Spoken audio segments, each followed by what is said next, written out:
আমরাও কয়েকটা কার্ড চালু করব। এক নাম্বার হলো সন্ত্রাসী কার্ড, এটা হলো বিএনপিকে দেওয়া হবে। 2 নাম্বার হলো চাঁদাবাজি কার্ড, এটা হলো ছাত্র দলকে দেওয়া হবে।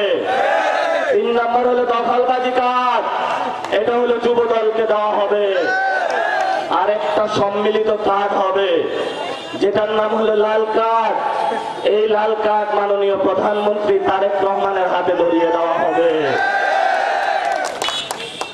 আপনি সংস্কারবদ্ধ যেগুলো যুগোৎপথ আন্দোলনে ছিল দলগুলাকে আপনি বুটের ডাল দিয়ে বশ করতে চান। একজনে দাঁত কেলিয়ে কেলিয়ে বলে প্রধানমন্ত্রী দাওয়াত দিয়েছে, বুটের ডাল খাওয়াইছে, প্রধানমন্ত্রীর সাথেই থাকতে হবে।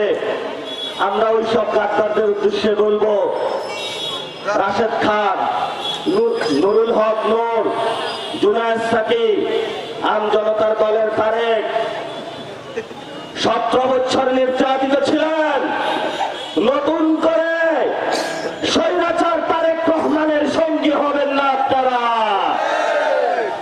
পার্লামেন্টে যারা বিরোধী দলীয় সংসদ সদস্য তাদেরকে তারা গোপন মেসেজ দিয়ে দিয়েছে বিভিন্ন প্রশাসনের জায়গায়, যেখানে এই বিরোধী দলের সংসদ সদস্য ওইখানে যাতে কোনো উন্নয়নের ছোঁয়া না পড়ে, এই ধরনের সিদ্ধান্ত একটা ফ্যাসিবাদী সিদ্ধান্ত। আমরা বলি যদি আপনি বরাদ্দ বন্ধ করেন, যদি আপনি মনে করেন এগুলো আপনার বাপের টাকা, আপনার মায়ের টাকা, আপনার নতুন গুরু মুদির টাকা, তাহলে ভুল করবেন। আন্দোলনের সময় সকল প্রবাসী ভাই একসাথে ঐক্যবদ্ধ হয়ে রেমিটেন্স বাতিল করেছিল।